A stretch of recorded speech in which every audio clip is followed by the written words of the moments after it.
ان الحمد للہ نحمده ونستعینه ونستغفره ونعوذ باللہ من شرور انفسنا ومن سیئات اعمالنا من يهده الله فلا مضل له ومن يضلله فلا هادي له واشهد ان لا اله الا الله وحده لا شريك له واشهد ان محمدا عبده ورسوله اما بعد فان خير الحديث كتاب الله وخير الهدي هدي محمد صلى الله عليه وآله وسلم وشر الأمور محدثاتها وكل محدثة بدعة وكل بدعة ضلالة وكل ضلالة في النار. أعوذ بالله السميع العليم من الشيطان الرجيم من همزه ونفخه ونفثه. بسم الله الرحمن الرحيم. رب اشرح لي صدري ويسر لي أمري واحلل عقدة من لساني يفقهوا قولي. بسم الله الرحمن الرحيم. ان اللہ وملائکتہ یصلون علی النبی یا ایہا الذین آمنوا صلوا علیہ وسلموا تسلیما. اللہم صل علی محمد وعلی آل محمد کما صلیت علی ابراہیم وعلی آل ابراہیم انک حمید مجید. اللہم بارک علی محمد وعلی آل محمد کما بارکت علی ابراہیم وعلی آل ابراہیم انک حمید مجید. الحمدللہ آج 28 مارچ 2015 کو ہفتے کے دن قرآن کلاس نمبر 168 میں ہم انشاءاللہ تعالی سورۃ الرعد کی آیت نمبر 28 کے کانٹیکسٹ میں ایک اور اہم ترین موضوع کو ڈسکس کریں گے. اعوذ باللہ من الشیطان الرجیم. بسم اللہ الرحمن الرحیم. سورۃ الرعد آیت نمبر 28. الا بذکر اللہ تطمئن القلوب. آگاہ ہو جاؤ کہ اللہ کی یاد ہی میں دلوں کا سکون ہے. اس آیت مبارکہ کے کانٹیکسٹ میں آلریڈی ہم 3 نشستوں میں 210 منٹ کی گفتگو کر چکے ہیں. پہلی نشست مسئلہ نمبر 111A اللہ کے ذکر کے صحیح فضائل اور صحیح احکام و مسائل 60 منٹ کی گفتگو. دوسری نشست مسئلہ نمبر 111B مشکات المصابیح کا مکمل تعارف اور فرض نماز کے بعد سنت اذکار، یہ 74 منٹس کی گفتگو تھی. اور تیسری نشست مسئلہ نمبر 111C صبح و شام کے صحیح سنت وظائف و اذکار، دعائیں، 6 کلمے اور اعلی تسبیح کا استعمال، یہ تقریباً 85 منٹ کی گفتگو تھی. ابھی ایک اور اہم ترین موضوع باقی ہے جس کو انشاءاللہ تعالی ہم 2 نشستوں میں ڈسکس کریں گے، ایک آج کی نشست اور ایک اگلی دفعہ. اور میری خواہش ہے کہ یہ قیامت تک کے لیے ایک ویڈیو بک بن جائے اس ٹاپک کے حوالے سے. اور یہ انشاءاللہ ہماری آج کی گفتگو اور اگلے ہفتے کی گفتگو ہماری ویب سائٹ اہلسنتپاک.com پر، ہمارے یوٹیوب کے چینل اور tune.pk کے چینل انجینئر محمد علی مرزا کے تھرو اپلوڈ ہوگی، اور فیس بک انجینئر محمد علی مرزا کے نام پہ جو ہے اس پہ بھائی انشاءاللہ اس کا لنک دے دیں گے. تو یہ 2 نشستوں میں سے آج کی نشست کا عنوان ہوگا مسئلہ نمبر 112A تلاوت قرآن اور صحیح حافظ قرآن کے صحیح فضائل. تلاوت قرآن اور صحیح حافظ قرآن کے صحیح فضائل. اور انشاءاللہ اگلی دفعہ 112B قرآن حکیم کی 12 سورتوں کے صحیح فضائل 30 صحیح الاسناد احادیث کی روشنی میں انشاءاللہ تعالی.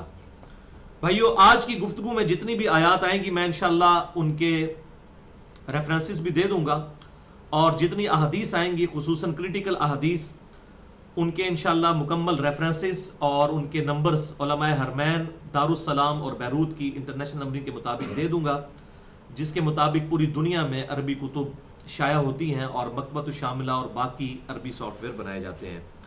پھر بھی اگر کسی کی کوئی کیوری ہو تو لیکچر کے اینڈ پہ مجھ سے سوال کر سکتے ہیں. لیکچر کے دوران سوال کرنے کی اجازت نہیں، ورنہ ہماری گفتگو کا ڈیکورم ڈسٹرب ہو جائے گا. اور بعد میں بھی میرا ای میل ایڈریس ہے mirza_95@yahoo.com، اس پہ بھی ای میل کر کے مجھ سے جواب لے سکتے ہیں.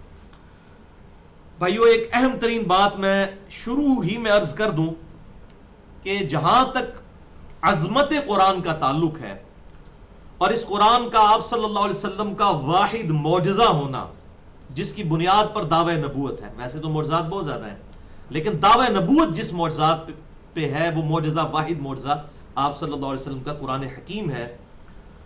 اور اس امت کے لیے اس قرآن کی کیا اہمیت ہے یہ ہماری آج کی گفتگو نہیں ہے. اس پہ میں آلریڈی 3 لیکچرز دے چکا ہوں, میں ان کا حوالہ دے دیتا ہوں.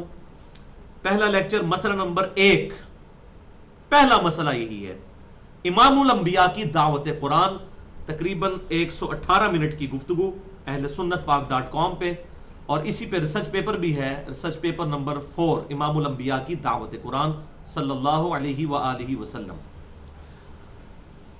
اور اس لیکچر میں میں نے ثابت کیا ہے کہ آپ صلی اللہ علیہ وسلم کا خلیفہ اس روئے ارض پر آپ کی وفات کے بعد یہ قرآن ہے. آپ صلی اللہ علیہ وسلم کا وسیع قرآن ہے. آپ صلی اللہ علیہ وسلم نے حجۃ الوداع پر قرآن کے حوالے امت کو کیا. آپ صلی اللہ علیہ وسلم نے غدیر خم پر قرآن کے حوالے امت کو کیا. ہر حوالے سے قرآن پاک آپ صلی اللہ علیہ وسلم کا خلیفہ ہے آپ کی وفات کے بعد اس دنیا میں. دوسرا لیکچر مسئلہ نمبر نیو 64, انسان کی ہدایت کے 5 بنیادی سٹیپس, سورہ آل عمران کے آخری رکوع کی روشنی میں 65 منٹ کی گفتگو. اور تیسرا اہم ترین لیکچر پرٹیکولرلی اس کے معجزہ ہونے کے اعتبار سے مسئلہ نمبر 85, قرآن اور قتال, نبی صلی اللہ علیہ وسلم کی 2 خصوصیات. یہ آپ صلی اللہ علیہ وسلم کی خصوصیات ہیں. یہ تقریباً 64 منٹ کی گفتگو تھی, اور اس میں نے یہ چیز ثابت کی کہ الحمدللہ آپ صلی اللہ علیہ وسلم کو قرآن حکیم کی شکل میں وہ معجزہ دیا گیا جو اور کسی پیغمبر کو نہیں دیا گیا. اگلے انبیاء کے معجزات ٹینجیبل فارم میں فزیکل فینومینا آف نیچر کو توڑنے والے ہوتے تھے, حسی معجزات. لیکن آپ صلی اللہ علیہ وسلم کا جو معجزہ ہے, دعوی نبوت جس معجزے کی بنیاد پر ہے, وہ کوئی حسی معجزہ نہیں بلکہ یہ اللہ کی کتاب ہے. اور قتال جو ہے وہ آپ صلی اللہ علیہ وسلم کی خصوصیت اس حوالے سے ہے کہ اگلی امتوں میں عذاب استیصال جو انبیاء کا انکار کرنے والے لوگوں پر آتا تھا وہ اللہ تعالیٰ کی طرف سے عذاب کی شکل میں آتا تھا, جبکہ اس امت میں عذاب استیصال قتال کے ذریعے آیا, اور صحابہ اکرام علیہم رضوان کے ذریعے اللہ تعالیٰ نے کافروں پر وہ عذاب مسلط کیا. تو یہ آپ صلی اللہ علیہ وسلم کی 2 خصوصیات ہیں. بہرحال اس حوالے سے ایک حدیث بڑی اہم ہے, صحیح بخاری اور صحیح مسلم کی متفق علیہ حدیث اس قرآن کے معجزہ ہونے کے اعتبار سے. صحیح بخاری میں 4981, صحیح مسلم میں 385. آپ صلی اللہ علیہ وسلم نے ارشاد فرمایا کہ اللہ تعالیٰ نے ہر نبی کو کوئی نہ کوئی معجزہ دیا تھا, اور اس نبی پر ایمان لانے والے لوگوں کی تعداد ڈیپینڈ کرتی تھی اس نبی کو دیے گئے معجزے پر. مجھے اللہ تعالیٰ نے وحی کا معجزہ دیا ہے, یعنی قرآن کا معجزہ. میں اللہ سے امید کرتا ہوں کہ قیامت والے دن سب سے زیادہ متبعین میری امت سے ہوں گے, کیونکہ معجزہ سب سے بڑا ہے. اور صحیح بخاری اور صحیح مسلم کی متفق علیہ حدیث ہے کہ جنتیوں کا نصف آپ صلی اللہ علیہ وسلم کی امت سے ہوگا. اور سنن ابن ماجہ میں یہ صحیح حدیث ہے کہ جنتیوں کی 120 میں سے 80 صفیں آپ صلی اللہ علیہ وسلم کی امت سے ہوں گی, کیونکہ یہ معجزہ بہت بڑا ہے. اور وہ تو آج ہم نے دیکھ لیا نا, کلنٹن بھی 2007 میں جب پاکستان آیا تو جیو کو انٹرویو دیتے ہوئے اس نے یہ بات کہی, اور میں نے خود سنی, اسلام از دا فاسٹسٹ گروئنگ ریلیجن ان امریکہ. امریکہ میں سب سے تیزی سے پھیلنے والا دین اسلام ہے, اس معجزے کی بنیاد پر. یہ آج ہم نے دیکھ لیا ہے. مسلمانوں کے کرتوت اس قابل نہیں کہ لوگ ان سے امپریس ہو کر اسلام قبول کریں, الٹا ہمارے مسلمان ان کے انصاف سے متاثر ہو کر ان کی تعریفیں کرتے نظر آتے ہیں. ہمارے پاس تو کوئی ایسٹ ہی نہیں ہے سوائے اس کتاب کے جسے ہم نے چھوڑ دیا, والعیاذ باللہ تعالی. اور اسی حوالے سے سورۃ الحجر کی آیت نمبر 9 بڑی امپورٹنٹ ہے. اعوذ باللہ من الشیطان الرجیم, بسم اللہ الرحمن الرحیم, انا نحن نزلنا الذکر وانا لہ لحافظون. بے شک اس یاد دہانی الذکر نصیحت والی چیز کو ہم نے نازل کیا اور ہم ہی اس کی حفاظت کرنے والے ہیں. کیوں؟ اگلی کتابیں بھی تو اللہ تعالیٰ کی ہی کتابیں تھیں, ان کی حفاظت کیوں نہیں ہوئی؟ اس لیے کہ اس وقت اگر کتاب ٹیمپر ہوتی تھی تو نبی آ جاتا تھا. اب قیامت تک کوئی نبی نہیں آنا, تو اللہ تعالیٰ نے نبی کے بہاف پر اس کو خلیفہ بنایا ہے امت پر. یہ وصی رسول ہے جو قیامت تک کے لیے اللہ تعالیٰ نے محفوظ فرما دیا ہے. یہ وجہ ہے اس کو محفوظ کرنے کی. آپ کی نبوت قیامت تک کے لیے, تو آپ کا معجزہ بھی قیامت تک کے لیے. آج کرسچنز ہمیں آپ صلی اللہ علیہ وسلم کے ریفرنس سے اگر بات کریں تو اس کے اگینسٹ وہ عیسیٰ علیہ السلام کا کوئی معجزہ دکھا نہیں سکتے ہمیں مردہ زندہ کر کے, اس کی ویڈیو بھی نہیں دکھا سکتے. لیکن ہم کرسچنز کو بتا سکتے ہیں یہ ہمارے محبوب صلی اللہ علیہ وسلم کا معجزہ ہے, آپ دیکھ لیں, اسے ٹیسٹ کریں. آج سائنس اپنے عروج پر ہے، قرآن پاک کی ایک آیت بھی اسٹیبلش سائنس کے خلاف ثابت کر دیں. اسٹیبلش سائنس، ہائپوتھیسس، یہ تھیوریز کی بات نہیں ہو رہی. تو اس پہ میرا مسئلہ نمبر 59 دیکھ لیں، منکرین خدا کو دلائل کے ذریعے دعوت، جس میں سورہ قاف کا ترجمہ اور تفسیر تقریباً میں نے 1 گھنٹے کے اندر بیان کی ہے. بہرحال بھائیو، قرآن حکیم کے حوالے سے دور حاضر میں جس شخصیت نے ویڈیوز کے اعتبار سے بہت بڑی خدمت کی ہے، مولانا مودودی رحمہ اللہ کی قلبی خدمت کے بعد، وہ انہی کے شاگرد ڈاکٹر اسرار صاحب ہیں. ڈاکٹر اسرار صاحب رحمہ اللہ المتوفہ 210 عیسوی، جو 10 اپریل 2010 کو فوت ہوئے. الحمدللہ میں نے ان کا جنازہ بھی پڑھا، اس سے پہلے ان سے ملاقات بھی ہوئی 1-2 دفعہ بڑی ڈیٹیل کے ساتھ. انہوں نے قرآن پاک کی عظمت کے حوالے سے اور اس کے مسلمانوں پر حقوق کیا ہے ایک کتابچہ لکھا ہے جو پڑھنے سے تعلق رکھتا ہے، اور ہماری ویب سائٹ اہل سنت پاک.com پہ وہ کتابچہ بک نمبر 14 کے نام سے بکس والے آل ریسرچ پیپر اور بکس والے پورشن میں بکس والے حصے میں آپ کو مل جائے گا. اور اس کتابچے کا نام ہے مسلمانوں پر قرآن مجید کے حقوق. 5 حقوق انہوں نے بیان کیے ہیں قرآن پاک کے مسلمانوں پر. پہلا حق قرآن کا یہ ہے کہ اس پر ایمان لایا جائے اور اس کتاب کی تعظیم کی جائے. یہ پہلا حق ہے مسلمانوں پر اس کتاب کا. دوسرا حق تلاوت و ترتیل. تیسرا حق تذکر اور تدبر، اس سے نصیحت حاصل کی جائے اور اس پر غور و تفکر کیا جائے. چوتھا حق حکم اور اقامت، یعنی اس قرآن پاک کی دعوت کو دنیا میں اسٹیبلش کرنے کے لیے کوشش کی جائے. اور 5واں حق تبلیغ و تبین ہے، یعنی اس کی دعوت کی تبلیغ کی جائے اور اس کا بیان لوگوں کے سامنے کیا جائے. یہ 5 حق ہیں ایک مسلمان پر قرآن حکیم کے. اس پہ تقریباً 60 صفحوں کی وہ ڈاکٹر اسرار صاحب کی کتاب ہے، اور میرے ایکسپرٹ اوپینین میں وہ انسان کی زندگی بدلنے والی کتاب ہے. تو ہماری ویب سائٹ پہ صرف 2 MB کی فائل ہے بکس والے پورشن میں. بک نمبر 14 نمبر کتاب ہے مسلمانوں کے قرآن حکیم کے مسلمانوں پر 5 حقوق. اور انہی 5 حقوق کے حوالے سے ہم صرف آج ایک ہی حق کو ڈسکس کریں گے، جو اس میں دوسرا حق آیا، تلاوت و ترتیل قرآن. اس حوالے سے بھائیو قرآن حکیم کی 3 آیات بڑی امپورٹنٹ ہیں. پہلی آیت سورۃ العنکبوت کی آیت نمبر 45. اعوذ باللہ من الشیطان الرجیم، بسم اللہ الرحمن الرحیم. اتل ما اوحی الیک من الکتاب، اے محبوب صلی اللہ علیہ وسلم اس کتاب کی تلاوت کیجئے جو ہم نے آپ پر نازل فرمائی. وَأَقِمِ الصَّلَاةَ، اور نماز کو قائم کیجئے. إِنَّ الصَّلَاةَ تَنْهَا عَنِ الْفَحْشَاءِ وَالْمُنْكَرِ، بے شک نماز جو ہے یہ بے حیائی اور برائی کے کاموں سے روکتی ہے. وَلَذِكْرُ اللَّهِ أَكْبَرُ، اور اللہ کا ذکر تو بڑی شے ہے. جو ہم پہلے بھی بات کرتے ہیں، ایک ہے اللہ کو یاد کرنا اور ایک ہے اللہ کو یاد رکھنا، وہ بڑی شے ہے.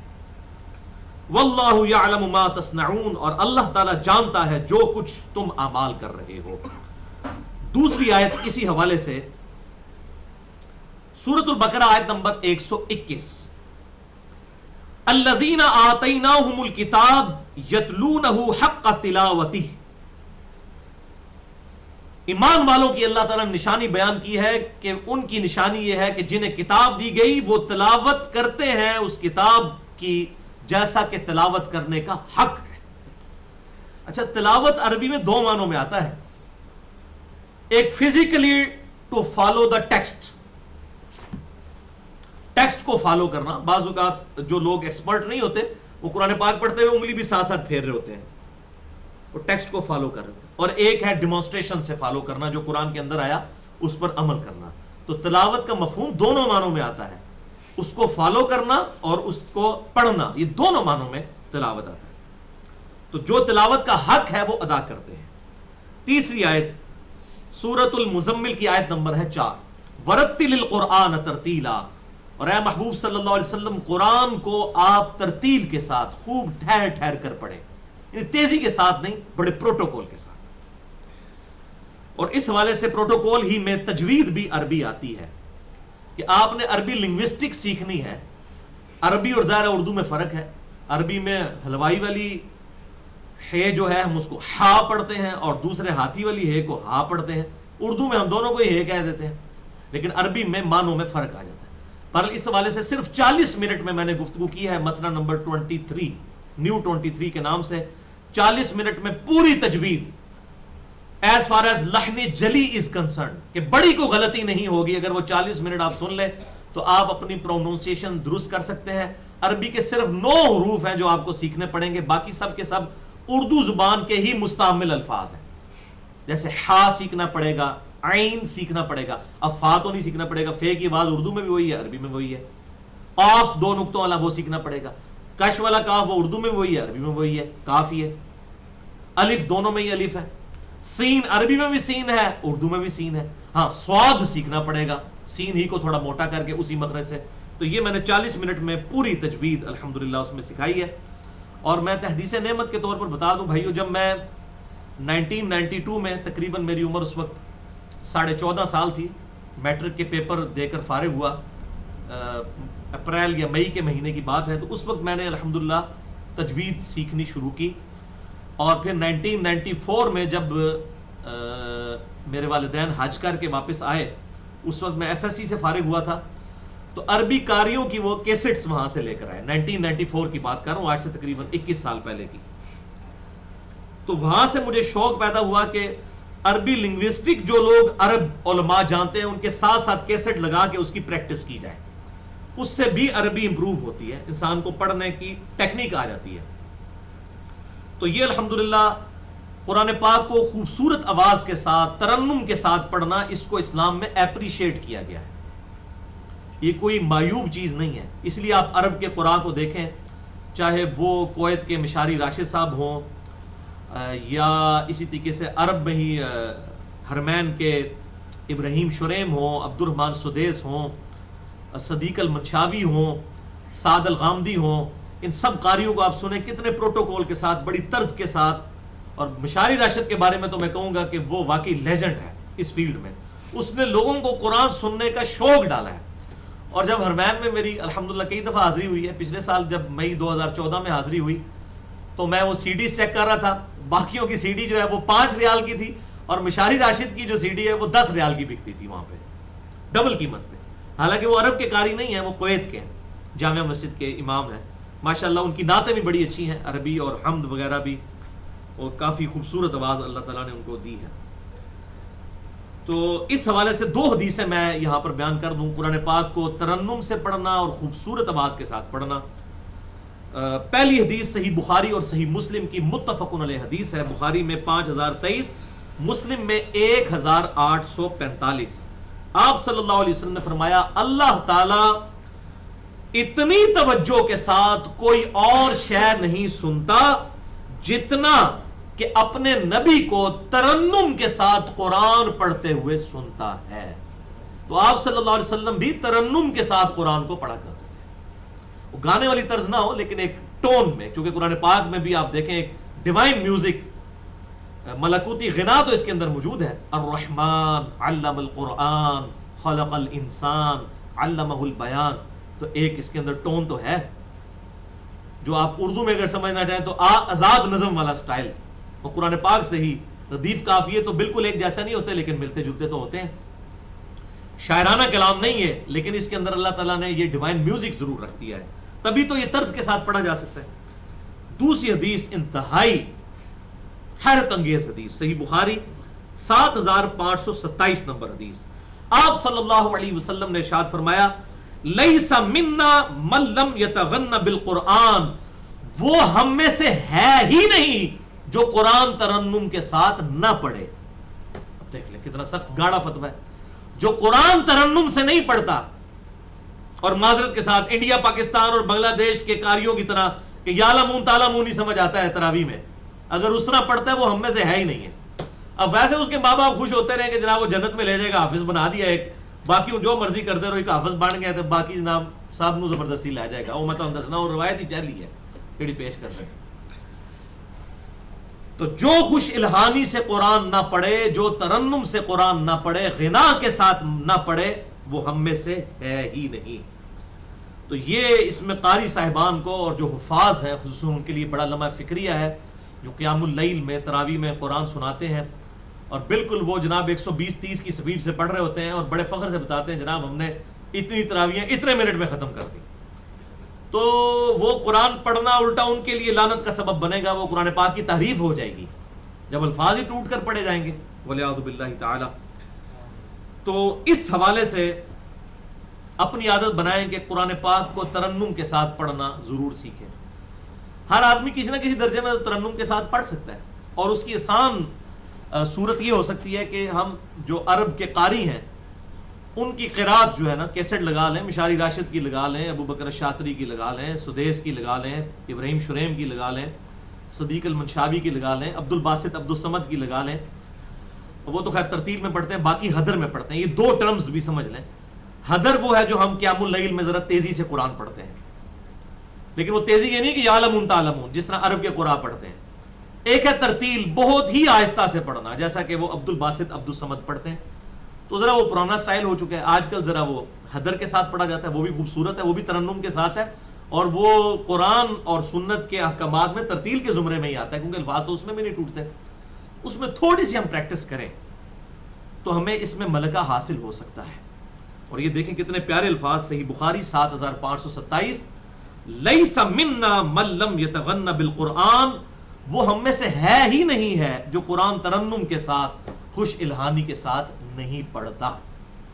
لہٰذا میں بھی اب اس پہ سنت پہ عمل کرتے ہوئے ایک دو صورتیں تو ضرور چاہتا ہوں کہ ریکارڈنگ میں بھی آ جائیں, اللہ تعالیٰ کے حضور ہماری گواہی بھی ہو جائے, اس حدیث پر عمل بھی ہو جائے. اعوذ باللہ من الشیطان الرجیم, بسم اللہ الرحمن الرحیم. الحمد للہ رب العالمین, الرحمن الرحیم, مالک یوم الدین, ایاک نعبد و ایاک نستعین, اهدنا الصراط المستقيم, صراط الذين أنعمت عليهم غير المغضوب عليهم ولا الضالين,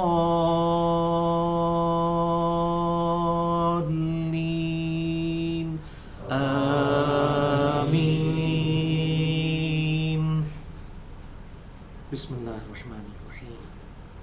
سبح اسم ربک الاعلی الذی خلق فسوى والذی قدر فہدى والذی اخرج المرعى فجعله غثاء نحوا سنقرئك فلا تنسى إلا ما شاء الله إنه يعلم الجهر وما يخفى ونيسرك لليسرى فذكر إن نفعت الذكرى سيذكر من يخشى ويتجنبها الأشقى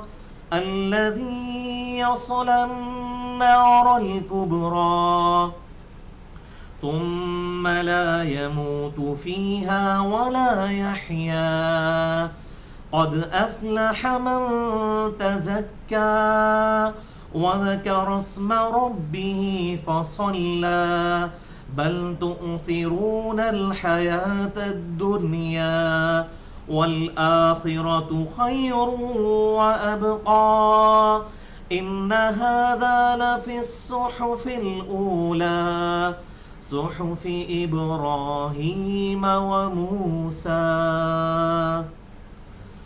سبحان ربك رب العزة عما يصفون وسلام على المرسلين والحمد لله رب العالمين.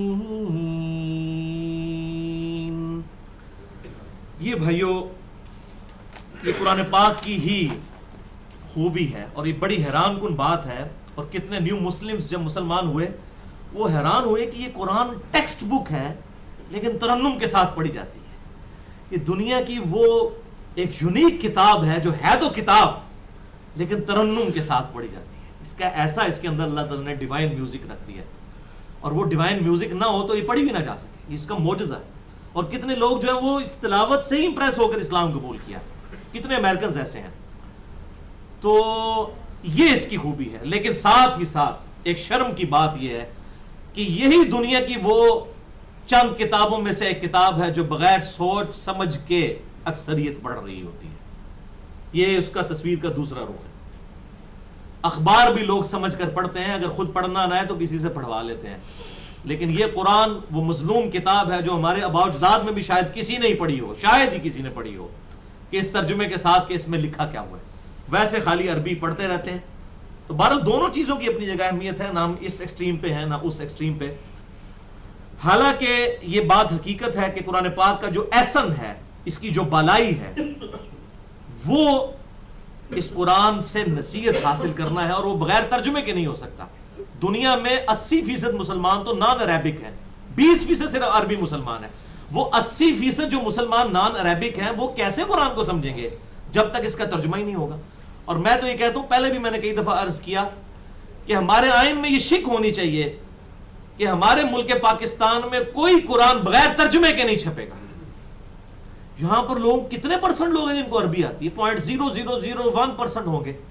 قرآن بغیر عربی بغیر ترجمے کے نہیں چھپنا چاہیے, عربی ساتھ ترجمہ. یہ تو آپ خود لوگوں کو طوطا بنانا چاہ رہے ہیں کہ جی ٹھیک ہے خالی عربی پڑھتے رہو. ہر قرآن ترجمے سے چھپے, اور یہ جرم ہو کہ بغیر ترجمے کے قرآن چھاپا جائے. عربی لکھی ہو ساتھ ترجمہ ہو, یا ایک طرف عربی ہو دوسری طرف ترجمہ, تاکہ کبھی تو کسی انسان کو یہ توفیق ہو جائے کہ وہ نیچے پڑھ ہی لے کہ اس میں لکھا کیا ہوا ہے, تو اس کی ہدایت کا سبب بن جائے.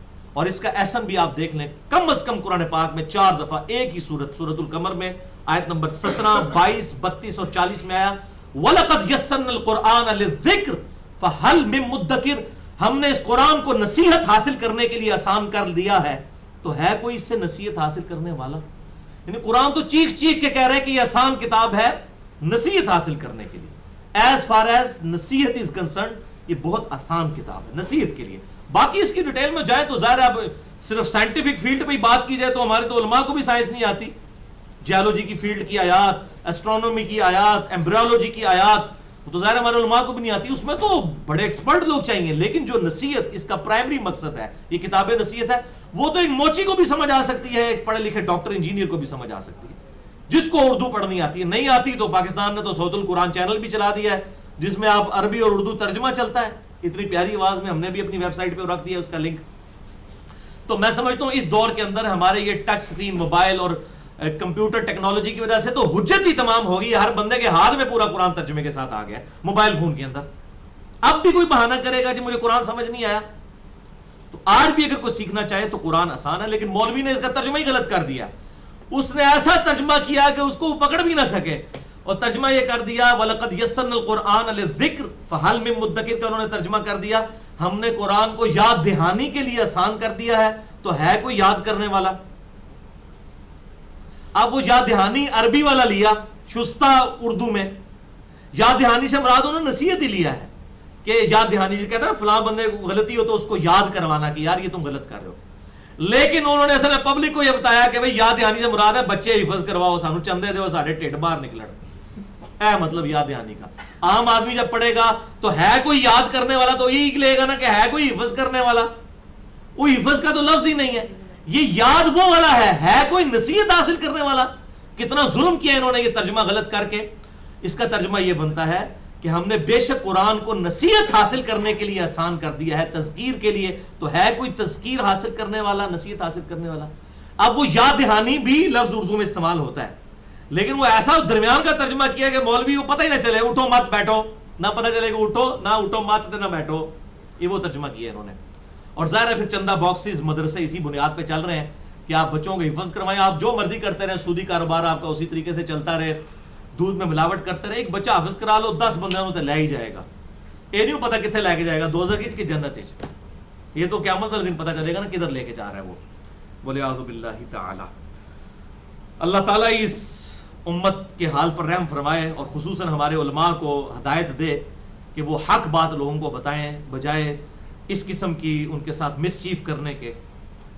اب انشاءاللہ تعالی ہم اپنے لیکچر کی کنکلوژن کی طرف آتے ہیں۔ 17 احادیث میں نے بیان کرنی ہے اس حوالے سے اور اسی پہ ہماری گفتگو مکمل ہوگی، لیکن ایک دفعہ درود شریف پڑھ لیجئے۔ اللہم صلی علی محمد وعلی آل محمد کما صلیت علی ابراہیم وعلی آل ابراہیم انک حمید مجید۔ اللہم بارک علی محمد وعلی آل محمد کما بارکت علی ابراہیم وعلی آل ابراہیم انک حمید مجید۔ بھائیو انشاءاللہ کل 17 میں صحیح الاسناد احادیث قرآن حکیم کی تلاوت اور اس کی تعظیم کے حوالے سے نمبر 1، نمبر 2 اس کے حفظ کی اہمیت کے اعتبار سے، اور نمبر 3 عمل بالقرآن، اس کی دعوت و تبلیغ اور اس پر عمل کرنے کے اعتبار سے 17 صحیح الاسناد احادیث انشاءاللہ ایک انٹلیکچول ترتیب کے ساتھ بیان کروں گا، الٹ اپ نہیں ہوں گی، ایک بڑی خاص ترتیب کے ساتھ، تاکہ ہمیں سیکوینس سے بات سمجھ آ جائے اس حوالے سے۔ اور یہ 17 کا عدد میں نے لیا ہے کہ دن رات میں فرض رکعتوں کی تعداد 17 ہے، 2 فجر کی، 4 ظہر، 4 عصر، 3 مغرب اور 4 عشاء، جس پہ اہل سنت اور اہل تشیع کا اجماع ہے، پوری امت کا اجماع ہے کہ رکعتیں 17 ہیں ان 5 نمازوں کی۔ ہاں جمع بھی کر سکتے ہیں، وہ میں نے مسئلہ نمبر 95B کے اندر بتایا ہے، اہل سنت کے ہاں بھی احادیث ملتی ہیں۔ صحیح مسلم میں 8 حدیثیں موجود ہیں کہ آپ صلی اللہ علیہ وسلم نے بغیر خوف کے، بغیر بارش کے، بغیر سفر کے مدینہ شریف میں ظہر اور عصر کی نماز کو جمع فرمایا اور مغرب اور عشاء کی نماز کو۔ اور تابعین نے پوچھا ابن عباس یہ آپ صلی اللہ علیہ وسلم نے عمل کیوں کیا تھا؟ انہوں نے کہا کہ اس لیے تاکہ امت کے لیے کوئی حرج نہ رہے، آسانی ہو جائے۔ بہرحال افضل یہ ہے کہ 5 نمازیں الگ اوقات میں پڑھی جائے۔ اہل تشیع نے اس کو روٹین بنائی ہوئی ہے کہ وہ جمع کرتے ہیں، تو پسندیدہ نہیں لیکن جائز ضرور ہے۔ اہل سنت نے روٹین بنائی ہوئی ہے کہ علیحدہ علیحدہ پڑھنی ہے، تو اس میں کبھی کبھار جمع ضرور کرنی چاہیے، اور سفر میں تو ہمیشہ آپ صلی اللہ علیہ وسلم جمع کرتے تھے۔ بہرحال یہ 17 رکھتے ہیں دن رات میں، یہ 17 کی نسبت میں نے اس سے لی ہے الحمدللہ۔ پہلی حدیث صحیح بخاری کی مشہور ترین حدیث انٹرنیشنل نمبر کے مطابق 5027 نمبر، امام کائنات سید الاولین والآخرین شفیع المذنبین رحمت للعالمین سیدنا و مولانا امام اعظم محمد رسول اللہ صلی اللہ علیہ وسلم نے ارشاد فرمایا، تم میں سے بہترین شخص وہ ہے جو قرآن سیکھتا اور سکھاتا ہے۔ قرآن سیکھنا اور سکھانا صرف عربی لینگویج سیکھنا نہیں ہے، وہ تو عرب کے لوگوں کو پہلے ہی آتی تھی، اس کا فہم سیکھنا، اس کو سمجھنا کہ یہ اللہ کی طرف سے کیا دعوت ہماری طرف آئی ہے۔ سب سے بہترین شخص وہ ہے جو قرآن سیکھے اور سکھائے۔ دوسری حدیث صحیح مسلم میں انٹرنیشنل نمبر کے مطابق 6853 بہترین حدیث ہے۔ آپ صلی اللہ علیہ وسلم نے ارشاد فرمایا، جو شخص طلب علم کے لیے کوئی سفر اختیار کرتا ہے اللہ تعالیٰ اس کے لیے جنت کا راستہ آسان کر دیتا ہے۔ آپ لوگ کتنی دور سے علم حاصل، اور پیور علم آپ کو سمجھ آئے گا، پیور علم ہے ہی قرآن اس صحیح مسلم کی حدیث کے تحت، اور جو ذکر کی محفل ہے وہ ہے ہی قرآن کی محفل۔ صحیح مسلم 6853، جو شخص طلب علم کے لیے سفر اختیار کرتا ہے اللہ تعالیٰ اس کے لیے جنت کا سفر آسان کر دیتا ہے۔ اور جب کچھ لوگ اللہ کے کسی گھر میں اکٹھے ہوتے ہیں، وَيَتْلُونَ كِتَابَ اللَّهِ وَيَتَدَارَسُونَهُ بَيْنَهُمْ، اور وہ کتاب اللہ کی تلاوت کرتے ہیں اور ایک دوسرے کو درس دیتے ہیں اس کتاب کا۔ یتدارسون بینہم، آپس میں مذاکرہ کرتے ہیں اس کتاب کا۔ ان پر سکینت نازل ہوتی ہے، رحمت ان کو ڈھانپ لیتی ہے، فرشتے انہیں گھیر لیتے ہیں، اور اللہ تعالیٰ اپنے پاس فرشتوں میں ان کا تذکرہ فرماتا ہے۔ یہ ہے قرآن کی محفل، وہ ذکر کی محفل۔ یہ یوٹیوب پہ ثواب نہیں مل سکتا، وہ محفل میں بیٹھ کے ہی ملے گا۔ ہاں کسی کی مجبوری ہے، وہ بیچارہ آ نہیں سکتا۔ کتنے لوگ ہیں وہ شوق کا اظہار کرتے ہیں انڈیا سے، آسٹریلیا سے، امریکہ سے، انگلینڈ سے، کہ جی ہم کاش سامنے بیٹھے ہوئے ہوں۔ تو چلیں ان کی تو کوئی شرعی مجبوری ہے، لیکن جو لوگ آ سکتے ہیں ان کو تو اس محفل کو ضرور اٹینڈ کرنا چاہیے۔ اور پھر اس حدیث کے آخری الفاظ بڑے کنکلوڈنگ ہیں۔ آپ صلی اللہ علیہ وسلم نے فرمایا، جس شخص کو اس کا عمل پیچھے چھوڑ دے اس کو اس کا نسب، اس کی نسبت آگے نہیں لا سکتی۔ اب کوئی کہے کہ میں سید ہوں اور اعمال اس کے جو ہیں وہ دشمنان رسول والے ہوں تو اس کا سید ہونا اس کا فائدہ نہیں دے گا. ہاں اگر سید ہے اور اس کے اعمال بھی اچھے ہیں پھر نسبت فائدہ دے گی. وہ فاطمہ ہی پھر عورتوں کی سردار ہے. بخاری اور مسلم کی متفق علیہ حدیث ہے کہ جنتی عورتوں کی سردار فاطمہ ہے. اور جامعہ ترمذی کی صحیح حدیث ہے, آپ صلی اللہ علیہ وسلم فرمایا کہ حسن و حسین جنت کے نوجوانوں کے سردار ہیں. انشاءاللہ نوجوانان اہل سنت کے بھی سردار ہیں جنہوں نے حسین کے حق میں آواز بلند کی ہے الحمدللہ. تو لیکن یہ نسبت نے فائدہ دیا جب انہوں نے کارنامہ بھی بہت بڑا کیا. خلافت کے نظام کو بچانے کے لیے انہوں نے اپنی جان قربان کی. تو صرف نسبت نہیں بلکہ عمل بھی. ہاں عمل اچھا ہو پھر نسبت کا واقعی ایڈوانٹیج ہوگا. ہم نسبت کے منکر نہیں ہیں. ہم جب نسبت کا انکار کر رہے ہوتے ہیں تو کیٹاگوریکل ڈینائی نہیں کر رہے ہوتے, بلکہ یہ کہتے ہیں کہ اگر اعمال درست ہیں پھر نسبت فائدہ دے گی, اور اگر اعمال درست نہیں ہے پھر نسبت کا کوئی فائدہ نہیں. پھر آپ بے شک کہتے رہے یا اللہ جو کچھ بھی ہیں تیرے محبوب کی امت سے ہیں, چور ہیں, لٹیرے ہیں, ڈاکو ہیں, حرام خور ہیں, یا اللہ سیدھے بندے دا پتر کوئی نہیں پڑھنا, جو کچھ بھی ہے تیرے محبوب کی امت سے, تو یہ پھر محبوب کی امت سے ہونا کوئی فائدہ نہیں دے گا. ہاں اگر اعمال درست ہوں تو انشاءاللہ تعالی, وہ آپ نے سن لیا بخاری اور مسلم کی متفق علیہ حدیث ہے, آپ صلی اللہ علیہ وسلم نے فرمایا جنتیوں کا نصف میری امت سے. اور ابن ماجہ کی صحیح حدیث کہ جنتیوں کی 120 میں سے 80 صفحے میری امت سے ہیں. تو پھر نسبت بھی انشاءاللہ تعالی فائدہ دے گی انشاءاللہ. تو یہ دوسری حدیث. تیسری حدیث بھی صحیح بخاری اور صحیح مسلم کی متفق علیہ حدیث ہے. بخاری میں 5025, مسلم میں 1894 کہ آپ صلی اللہ علیہ وسلم نے فرمایا 2 آدمیوں پر ہی رشک کرنا جائز ہے. رشک کرنا جس کو کہنا پروفیشنل جیلسی کرنی ہے اگر تو 2 آدمیوں. نمبر 1 جسے اللہ نے قرآن عطا کیا ہو اور وہ دن رات اس کا اہتمام کرتا ہو, یعنی قرآن پڑھتا بھی ہو, قرآن کی تعلیم بھی دیتا ہو, دن رات اس کتاب کا اہتمام کرتا ہو, اس پر رشک کیا جا سکتا ہے. اور نمبر 2 جسے اللہ نے بہت مال دیا ہو اور وہ اللہ کی راہ میں خرچ کرتا ہو. یہی 2 لوگ ہیں جن پر رشک کرنا چاہیے, دنیا دار کے اوپر نہیں بلکہ ان 2 لوگوں پر. چوتھی حدیث بھی بخاری اور مسلم کی متفق علیہ حدیث ہے. اب دیکھیں یہ ساری حدیثیں بخاری اور مسلم سے. صحیح بخاری میں 4937, مسلم میں 1862. آپ صلی اللہ علیہ وسلم نے فرمایا قرآن کا ماہر اطاعت گزار معزز لکھنے والے فرشتوں کے ساتھ ہوگا. جو قرآن کو پوری مہارت کے ساتھ پڑھتا ہے وہ ان معزز فرشتوں کے ساتھ اللہ تعالیٰ ان کو شمار کرے گا. اور جو شخص اٹک اٹک کر قرآن پڑھتا ہے اور قرآن پڑھنا اس پر دشوار ہوتا ہے, یعنی زبان میں لکنت ہے یا وہ اجمی ہے, پڑھنے میں تکلیف ہوتی ہے, تو اس کے لیے دگنا اجر ہوگا. ماہر سے بھی ڈبل اجر اس کو. اللہ اکبر کبیرہ والحمدللہ کثیرہ وسبحان اللہ بکرۃ واصیلا. یہ اللہ کی رحمت ہے الحمدللہ. وکتب علی نفسہ الرحمہ, ہم نے لازم کر لیا ہے ہر حال میں رحم ہی فرمائیں گے.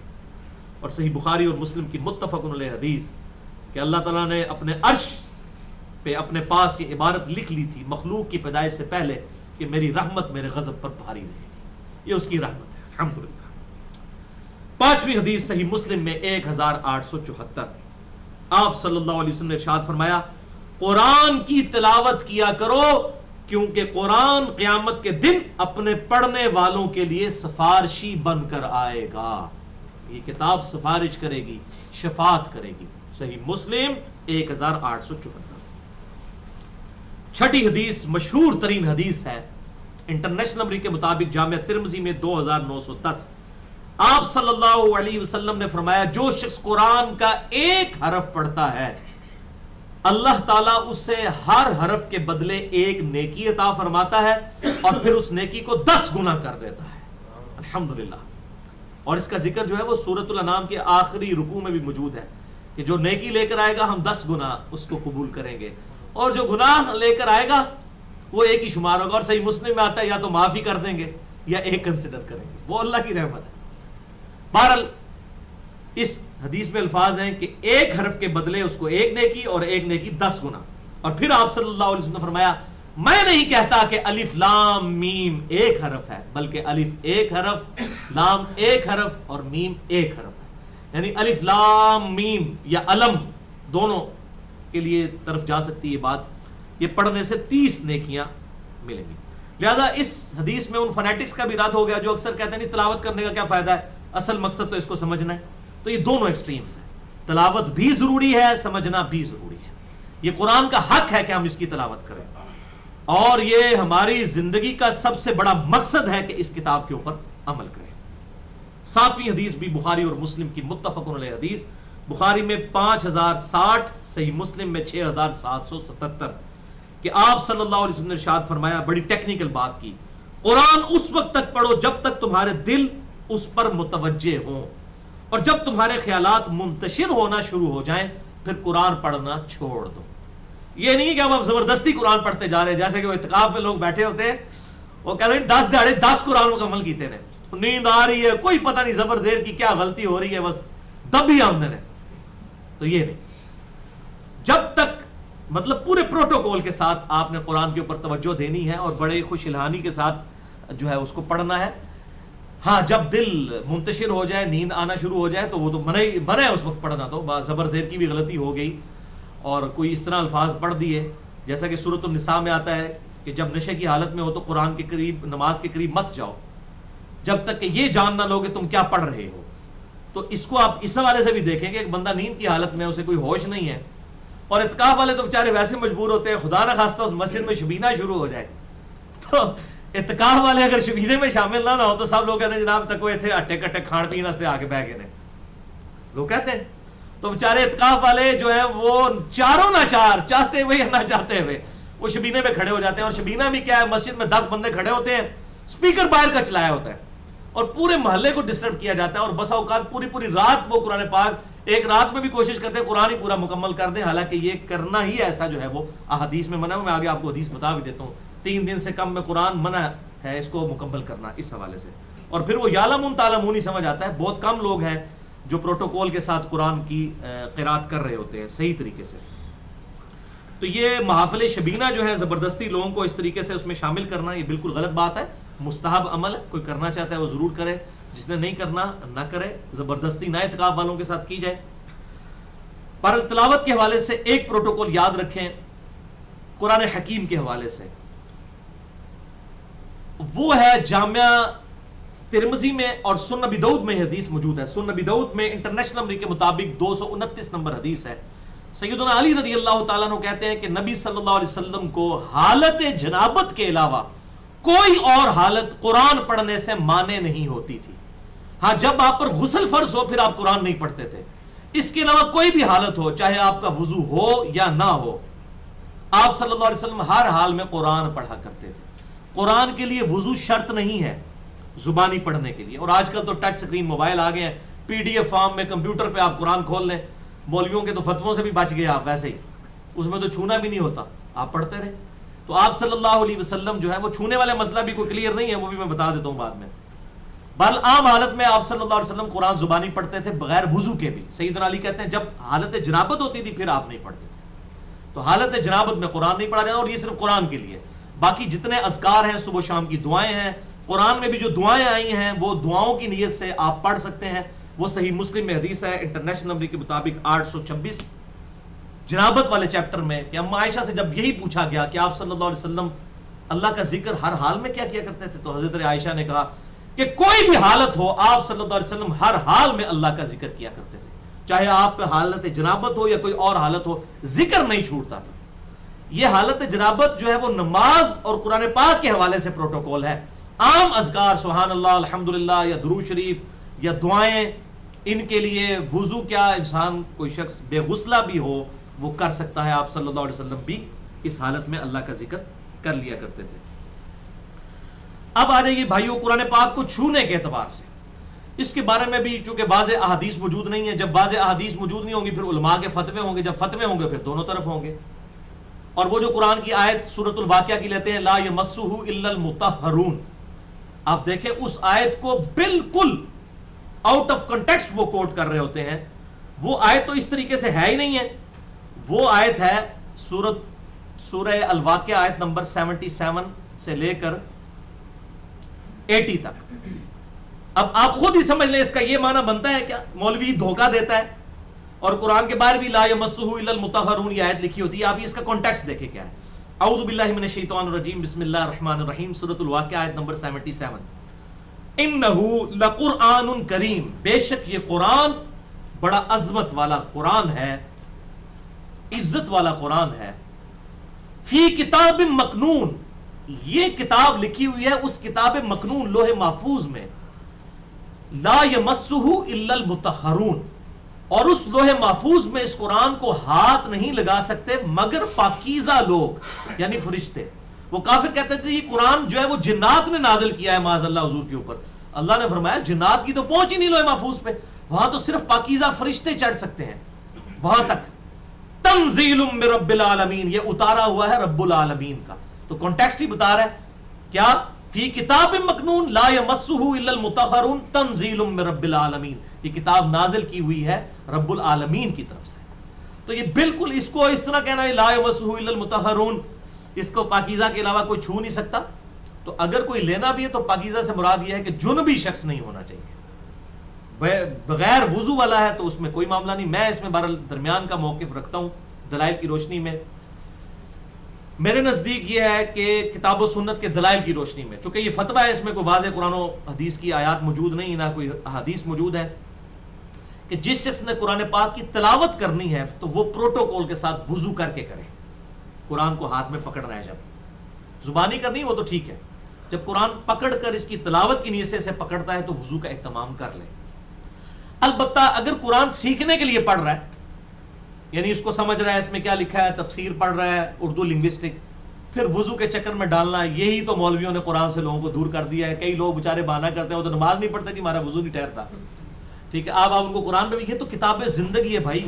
کئی بار ایسا ہوتا ہے میں رات کو اٹھتا ہوں نا تو سوچتے سوچتے ایک دماغ میں کوئی بات آتی ہے نا، تو یقین کریں کوئی بات آئی دماغ میں، پھر میں لیٹتا نہیں ہوں، میں اٹھ کے فوراً قرآن پاک کھول کے نا وہ آیت کوئی ذہن میں آ گئی اسی ٹائم دیکھتا ہوں. اب میں اگر وضو کرنے کے لیے چلا جاؤں تو قرآن پاک کے ساتھ میرا شغف ہو سکتا ہے. یہ میری کتاب زندگی ہے، یہ تو میرے سرہانے پڑھی ہونی چاہیے، میری ٹیکسٹ بک ہے، جس کو کہتے ہیں نا اس کو بغل میں رکھنا ہے، ہر وقت اپنے پاس رکھنا ہے.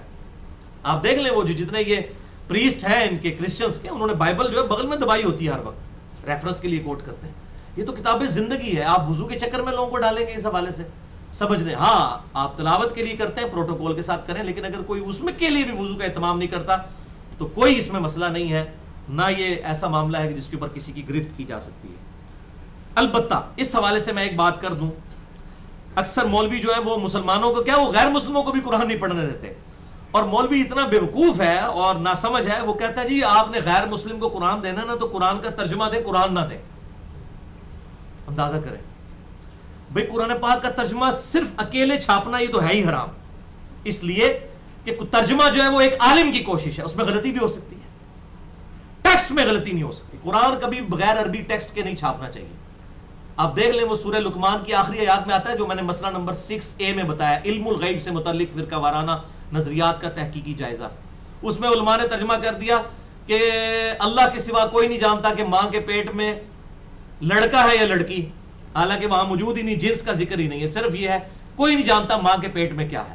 اور میں نے قرآن سے ثابت کیا ہے کہ اس سے مراد ہے بدبخت ہے یا خوش بخت ہے. یہ کوئی دنیا کی انسٹرومنٹ نہیں بتا سکتی. لڑکا لڑکی کا تو ذکر ہی کوئی نہیں. اب مولوی نے نیچے ترجمہ کر دیا، وہ ہمارے گاٹے فٹ ہو گیا. ٹھیک ہے، تو قرآن کا ٹیکسٹ محفوظ ہے، وہ مولوی کا ترجمہ ہے، قرآن نے کہا ہے کوئی نہیں جانتا. اور میں نے قرآن سے ثابت کیا، سورہ تغابن کی آیت ہے، هو الذی خلقکم فمنکم کافر ومنکم مؤمن، وہی تمہاری تخلیق کرتا ہے تو تم میں سے کوئی کافر ہو جاتا ہے کوئی مومن. پیدا کرنے والا تو ایک ہی ہے، کوئی اس کا منکر بن جاتا ہے اور کوئی مومن ہو جاتا ہے. یہ ہے ماں کے پیٹ میں کیا ہے کہ یہ اب جو ہے وہ کیا بہت بڑا ولی اللہ بن کے نکلے گا یا بہت بڑا گستاخ رسول بن کے نکلے گا یا بہت بڑا مشرک نکلے گا یا بہت بڑا مواحد بن کے نکلے گا، یہ کسی کو نہیں پتا. نار اور مادہ کی بات نہیں ہے، جنس کی بات نہیں ہے. تو اس لیے میں کہتا ہوں ترجمہ جو ہے وہ بہرحال انسانی کوشش ہے، اس میں غلطی ہو سکتی ہے اور وقت کے ساتھ ساتھ کئی ایک غلطیاں سامنے آ رہی ہیں علماء کے ترجموں کی. تو اس حوالے سے یہ بات ذہن میں رکھیں، قرآن پاک عربی کے ساتھ. تو یہ جو کہتے ہیں غیر مسلم کو ترجمہ دیں تو خدا کے لیے تو یہ تو قرآن پاک کے ساتھ آپ اس طرح ظلم کریں گے. اچھا پھر اگر یہ نہ سمجھیں تو الٹیمیٹ علاج کیا ہوتا ہے آپ کو پتا ہے؟ پھکی.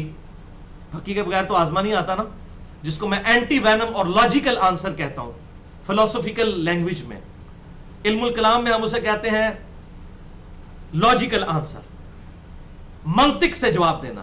پھکی پنجابی میں نے اس کی ٹرانسلیشن کی ہے کہ ان کو کہیں کہ اچھا پھر اس وقت دنیا میں 1,40,00,000 کرسچنز ایسے ہیں جو عربی لنگوسٹک جانتے ہیں.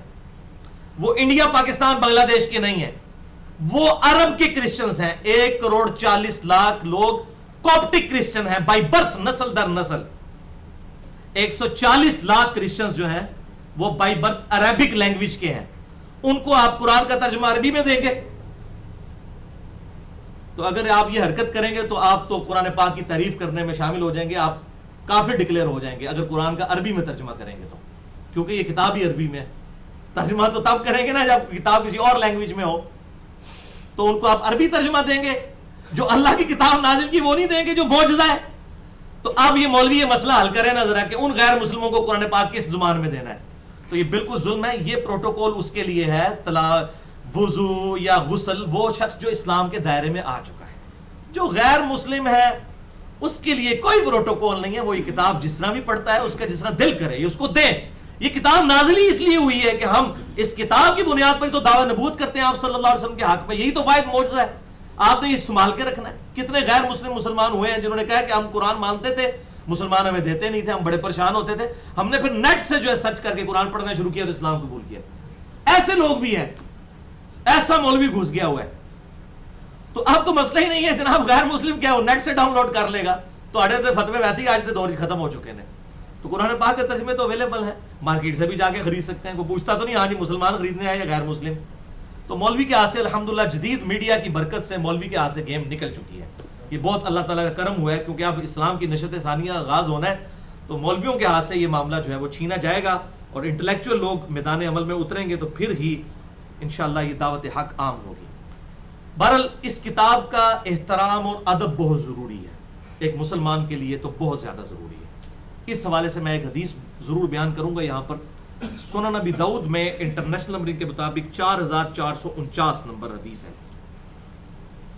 قرآن حکیم کے ادب کے اعتبار سے بالکل صحیح سند کے ساتھ سنن ابی داؤد 4449.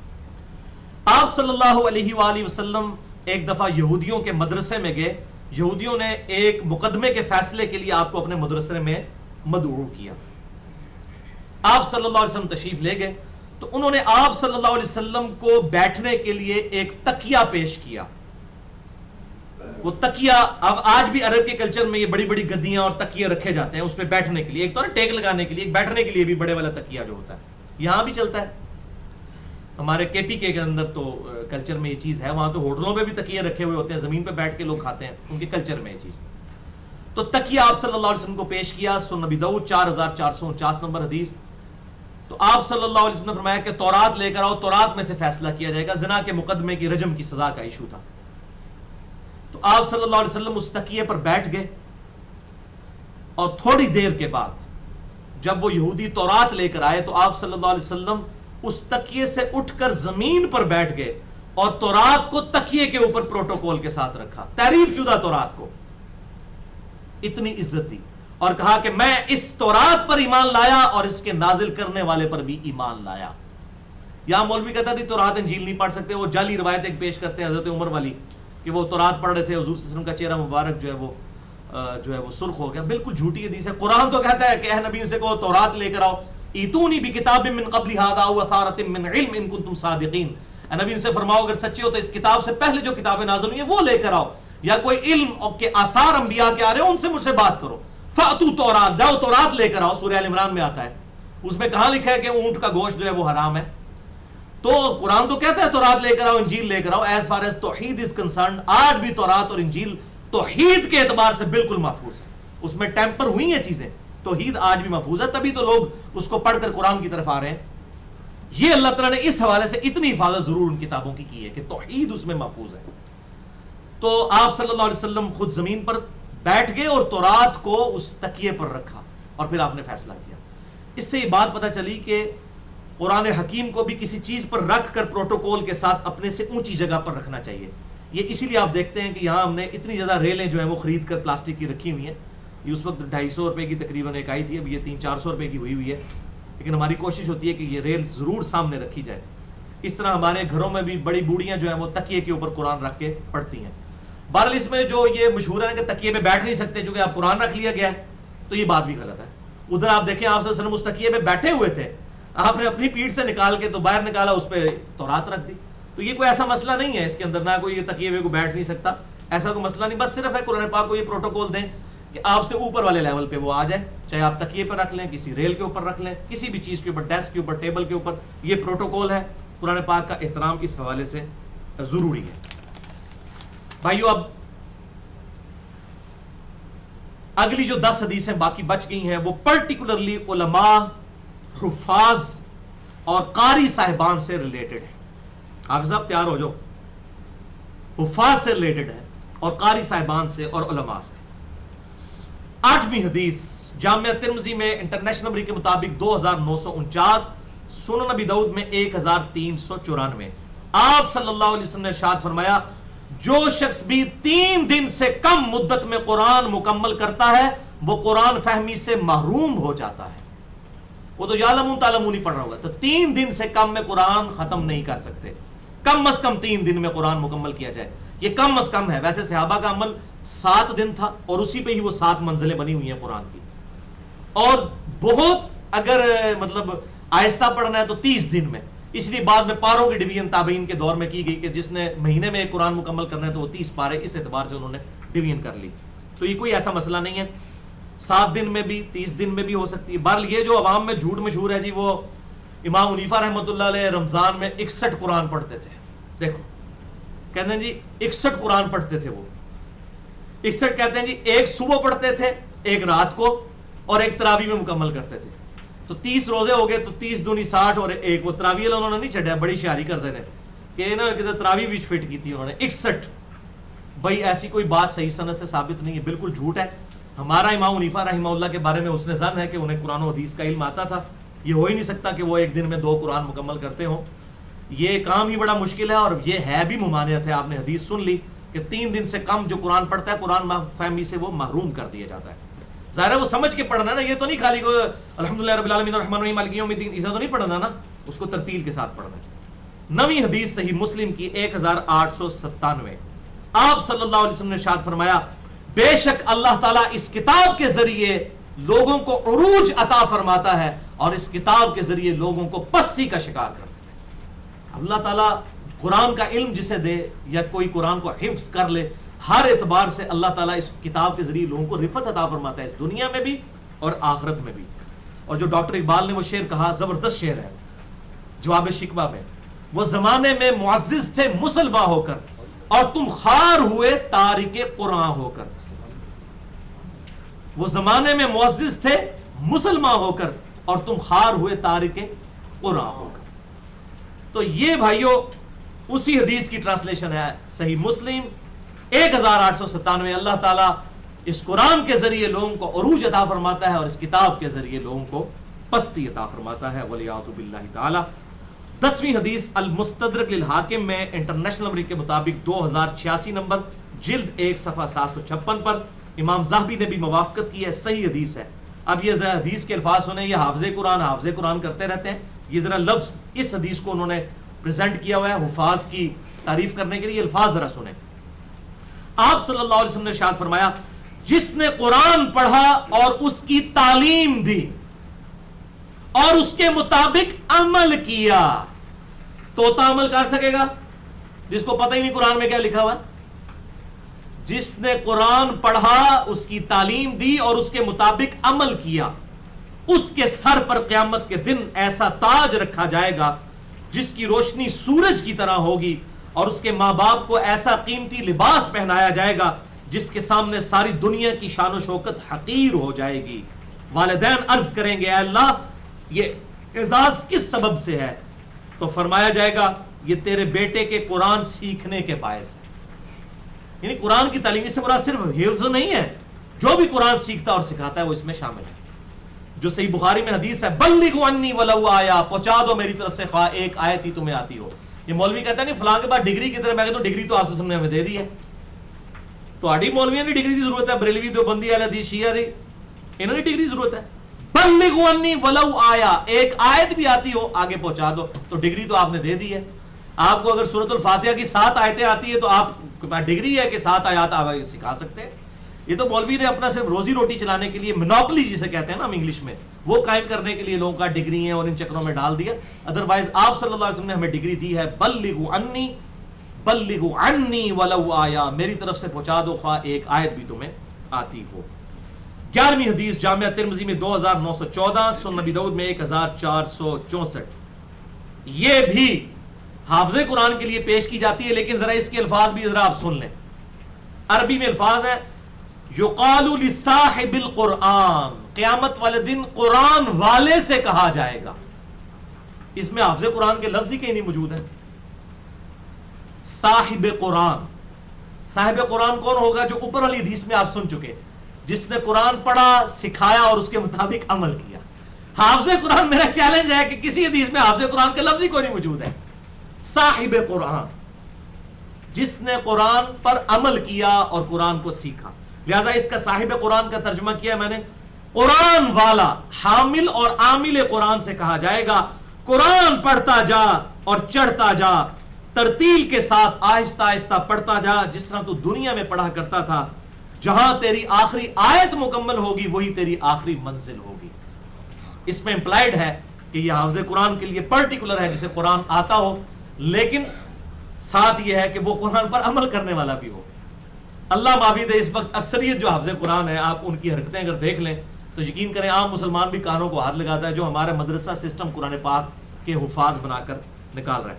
بل اس حوالے سے ایک جعلی روایت پیش کی جاتی ہے، میں وہ بتا دیتا ہوں، جس کی بنیاد پہ یہ چندے اور مدرسے چل رہے ہیں. اور وہ روایت بھی اگر یہ عمل کرے تو یہ ان کے لیے امپاسبل ہے. یہ روایت جعلی ہے. جامعہ ترمذی میں 2905، سنن ابن ماجہ میں 216.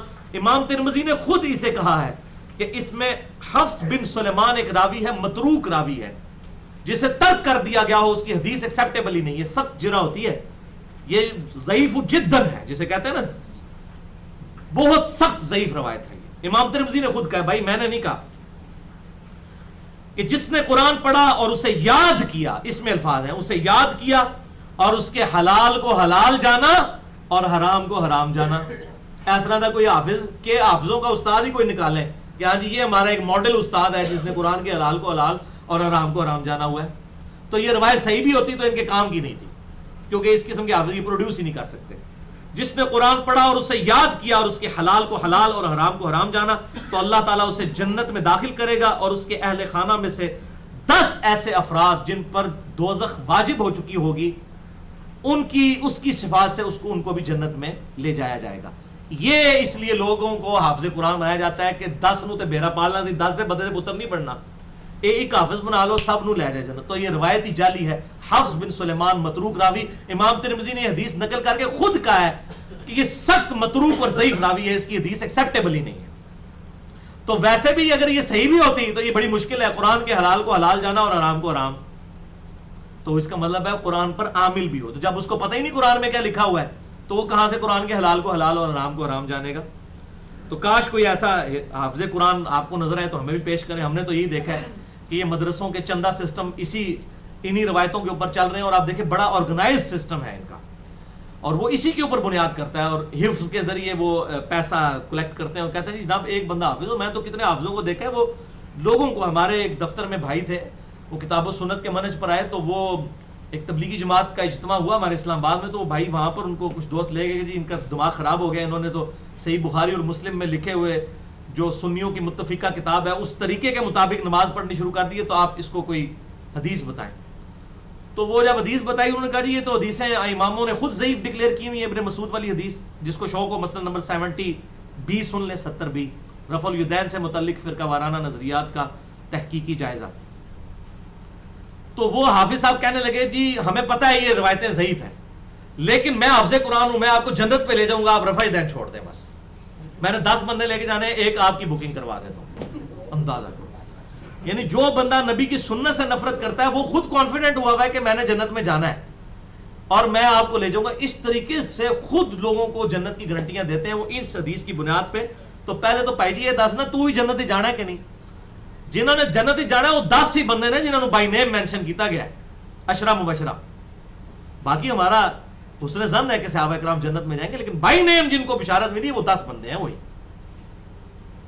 اس حوالے سے ہی بڑا خطرناک معاملہ ہے لوگوں کو جنت کی گارنٹی، اور پھر کہنا جی آپ ہمارے سلسلے میں مرید ہو جائیں تو ہمارے بزرگ تو کہتے ہیں میں اس وقت تک جنت میں نہیں جاؤں گا جب تک کہ تانوں سارے نو پتہ نہیں جنت کے دوزخ نہ لے جاواں، یہ تو اللہ نو پتہ کیا عمل داڑے، کیونکہ ہمیں تو نہیں پتہ نا.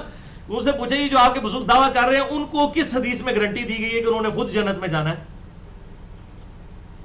بولے اعوذ باللہ تعالی، بڑی جرأت ہے. 12ویں حدیث صحیح مسلم میں 534 نمبر حدیث، بڑی مشہور حدیث ہے. آپ صلی اللہ علیہ وسلم نے فرمایا الطہور شطر الایمان، صفائی نصف ایمان ہے. یہ بعض مولویوں سے میں نے سنا وہ کہتے ہیں یہ تو حدیث ہی کوئی نہیں، اب انہوں نے حدیث پڑھی نہیں ہے، صحیح مسلم میں حدیث 534 نمبر کہ صفائی نصف ایمان ہے. بہرحال ہماری تو مسلم میں لکھی ہوئی ہے، پریکٹیکلی دیکھنی ہے تو آپ یو کے میں اور امریکہ میں چلے جائیں، وہاں آپ کو صفائی نصف ایمان نظر آئے گا. ہماری صفائی جو ہے نا وہ بس جو ہے وہ غیر ضروری بال ریموو کرنے تک ہی رہ گئی ہے، ادروائز ہماری سڑکوں کا آپ حال دیکھ لیں اور ہمارے گلی محلوں کا حال دیکھ لیں، صفائی والا اہتمام کوئی نہیں. یہ حدیث صحیح مسلم میں ہی رہ گیا طہور شطر الایمان، صفائی نصف ایمان ہے. اور ساتھ ہی آپ صلی اللہ علیہ وسلم نے ارشاد فرمایا والقرآن حجت لک او علیک، قرآن یا تو تیرے حق میں حجت بنے گا قیامت والے دن یا تیرے خلاف حجت بن جائے گا. یا تو یہ تیری دلیل بنے گا کہ اللہ اس نے میرے مطابق عمل کیا، جو ہم صحیح مسلم کی حدیث پہلے سن چکے ہیں کہ قیامت والے دن سفارش کرے گا، تو یا پھر کہے گا کہ پھڑ لینو یا اللہ اے بڑا بڑا مجرم ہی، میرے تے ایمان لے آندا سی لیکن میرے تے عمل نہیں کرتا سی، مجھ پر ایمان تو لاتا تھا. والقرآن حجت لک او علیک، قرآن یا تو تیرے حق میں حجت ہے یا تیرے خلاف حجت ہے. اور سکتا ہے حافظ قرآن کے خلاف ہی حجت بن جائے اگر وہ بندے کا پتر نہیں بنا، خود قرآن پڑھنے کے بعد بھی اس کے وہی معاملات اس طریقے سے چل رہے ہیں. بولے اعوذ باللہ. 13ویں حدیث سنن ابی داؤد میں 830 نمبر حدیث ہے. جابر رضی اللہ تعالیٰ عنہ کہتے ہیں کہ آپ صلی اللہ علیہ وسلم ایک دفعہ ہماری طرف تشریف لائے تو ہم میں کچھ عربی لوگ بھی بیٹھے تھے، عربی بھی تھے، اجمی بھی تھے، جو قرآن عربی صحیح نہیں پڑھ سکتے تھے وہ بھی تھے. تو ہم سب قرآن پڑھ رہے تھے تو آپ نے فرمایا سب پڑھو، سب ٹھیک ہے. یعنی اجمیوں کو بینیفٹ آف ڈاؤٹ دیا گیا، اگر وہ تھوڑے بہت لنگوسٹک نہیں ادا کر سکتے تب بھی ایکسیپٹیبل ہے، لیکن سیکھیں ضرور. ظاہر نیو مسلمز تھے. ان قریب ایسے لوگ آئیں گے، اے جناب قاریاں دی ذرا خوبی بیان ہونے لگی ہے. ان قریب ایسے لوگ آئیں گے جو قرآن کو ایسا درست کر کے پڑھیں گے جیسا تیر کو درست کیا جاتا ہے، اس کی پورا اس کو تراشا جاتا ہے نا، اس کی نوک کو بالکل صاف کیا جاتا ہے، زنگ وغیرہ دور کیا جاتا ہے، اس طرح قرآن کو بالکل تیر کی طرح درست کریں گے، لیکن جزا دنیا ہی میں چالیں گے، آخرت تک مؤخر نہیں کریں گے. یعنی قرآن پڑھنے کی جزا دنیا میں لے لیں گے وہ. یہ جو محفل قرات ہو رہی ہیں یہ کیا ہے؟ یہ اسی حدیث ہے سنن ابی داؤد 830. پیسے لٹاتے ہیں، ایسی ایسی طرزیں نکالتے ہیں، بعض تو پھر گانے کی طرزیں شروع کریں، ترنم کے ساتھ پڑھیں، وہ تو میں نے حدیثیں بخاری مسلم سے بیان کی ہیں، ضرور پڑھیں. لیکن وہ اس طرح گلا پھاڑتے ہیں اور پھر اس طریقے سے، اور ان کا مقصد آپ دیکھنے اس میں الفاظ ہیں جزا دنیا ہی میں چاہیں گے، آخرت تک مؤخر نہیں کریں گے. اور یہی محفل قرات میں ہو رہا ہے. آپ یہ بڑے بڑے جو قاری ہیں ان کی بکنگز آپ دیکھیں، ایک 1.5 لاکھ روپیہ اور ریٹرن ٹکٹ بھی ہوتا ہے ساتھ. اس طرح وہ آتے ہیں. چلے ریٹرن ٹکٹ کو تو میں مان سکتا ہوں، ایک بندے نے کراچی سے اسلام آباد آنا ہے، ظاہر ہے کہ وہ ٹرین پہ آئے گا تو تقریباً 24 گھنٹے کی اس کی مسافت بن جائے گی، جہاز میں آئے گا تو تقریباً 1.5 پونے 2 گھنٹے میں پہنچ جائے گا. لیکن 1 لاکھ روپے کس چیز کا وہ لے رہے ہیں؟ وہ قرآن دنیا میں جزا لینا چاہ رہا ہے اس فن کی. 14ویں حدیث صحیح مسلم میں انہی لوگوں کے بارے میں ہے. یہ موسٹ امپریسو حدیث ہے اس حوالے سے، صحیح مسلم 4923. واللہ ایسی سخت حدیث ذخیرہ حدیث میں کوئی نہیں ہے. صحیح مسلم 4923. آپ صلی اللہ علیہ وسلم نے فرمایا قیامت والے دن سب سے پہلے ایک شہید کا فیصلہ ہوگا. شہید، آج بھی جہادی تنظیمیں لوگوں کو گیر گار کے لے جاتی ہیں نا شہادت کے نام کے اوپر. ایک شہید کا فیصلہ ہوگا. اللہ تعالیٰ اسے کہے گا میں نے تجھے دنیا میں اتنی صحت دی، لیونگ سٹینڈرڈ دیا، سب کچھ، تو نے میرے لیے دنیا میں کیا کیا؟ وہ کہے گا یا اللہ کمال کی بات ہے، میں دنیا میں لڑا اور تیری خاطر جان دے کے شہید ہو گیا، اور آج مجھ سے یہ پوچھا جا رہا ہے میں نے تیرے لیے کیا کیا؟ جان تو تھی، تیرے سپرد کر دی. اللہ تعالیٰ فرمائے گا نہیں، تو نے دنیا میں جان اس لیے دی تھی تاکہ لوگ تجھے بہادر کہیں، اور دنیا میں تجھے بہادر کہہ لیا گیا تو دنیا والوں سے اجر لے چکا. آج میرے پاس تیرے لیے کوئی اجر نہیں، اسے الٹا منہ کر کے دوزخ میں پھینک دیا جائے گا. پھر ایک قرآن کے عالم اور قاری کو بلایا جائے گا. یہ جناب فضیلت آ رہی ہے ان کی. اس کو اللہ تعالیٰ کہے گا تجھے اتنا کچھ دیا تھا، تو نے میرے لیے کیا کیا؟ تو کہے گا یا اللہ میں نے قرآن سیکھا، میں نے لوگوں کو سکھایا اور میں نے بڑی تلاوتیں کی، تجھے تو پتہ ہے بڑی بڑی محفل قرات میں نے گلے پھاڑ پھاڑ کے ایکو ساؤنڈ کے اوپر تلاوتیں بھی کی. یہ لادہ بات ہے کہ پبلک کو نہیں پتا، لیکن تجھے تو پتا ہے لاکھ روپیہ لیا تھا. یہ بریکٹس میں ہے ساری بات. اللہ تعالیٰ فرمائے گا تو نے دنیا میں قرآن کا علم اس لیے حاصل کیا تاکہ لوگ بڑا علامہ تجھے کہیں، اور تو نے تلاوت اس لیے کی کہ لوگ تجھے قاری سمجھیں. تو دنیا والوں نے تجھے اجر دے دیا، اتنے بڑے بڑے القاب، قطب الاقطاب، شیخ الحدیث، شیخ القرآن، قاری القرآن، استاذ القرآن، اتنی لمبے لمبی دمیں جو ہیں وہ تیرے نام کے ساتھ دنیا میں لگ گئی اشتہاروں کے اوپر. ہونے تھے ہم لینا ہے تو میرے پاس کوئی اجر نہیں تیرے لیے. دنیا میں تجھے اجر مل چکا، اسے الٹا منہ کر کے گھسیٹتا ہوا دوزخ میں ڈال دیا جائے گا. یہ جناب حافظ قرآن اور علماء کا یہ حشر قیامت والے دن ہونا ہے. اللہ ماشاءاللہ جو اہل حق ہیں ان کی بات نہیں کر رہا، لیکن آپ نے پوچھنا نہیں وہ کون ہے، مجھے بھی نہیں پتا. اور پھر تیسرا، ایک سخی کو بلایا جائے گا، اس کو اللہ تعالیٰ کہے گا اتنی دولت دی تھی تو نے میرے لیے کیا کیا؟ وہ کہے گا یا اللہ کمال ہے، جدھر جدھر تیرا حکم ہوتا تھا میں ادھر ادھر پیسے خرچ کرتا تھا. مسجد میں نے ایک نیم پلیٹ بھی لگوائی تھی کہ یہ وضو خانہ جو ہے یہ فلاں صاحب سیٹ صاحب نے بنوایا ہوا ہے. انہوں بھی تو یقین نہیں آتا تھا، پلیٹ بھی لگی سی، پڑھی نہیں. یہ میں بریکٹس میں بات کر رہا ہوں سمجھانے کے لیے. تو اللہ تعالیٰ پھر وہی جواب دے گا اس کو کہ تو نے دنیا میں مال اس لیے خرچ کیا تاکہ لوگ تجھے، این جی او تو نے بنائی تاکہ لوگ تجھے کہیں کہ بڑا سخی ہے. تو دنیا میں لوگوں نے بڑی تعریف تیری کر لی، تو دنیا میں اجر لے چکا. اب میرے پاس تیرے لیے کوئی اجر نہیں ہے. اسے بھی الٹا منہ گھسیٹتا ہوا دوزخ میں ڈال دیا جائے گا والعیاذ باللہ تعالی. شہید بھی، عالم بھی اور سخی بھی والعیاذ باللہ تعالی.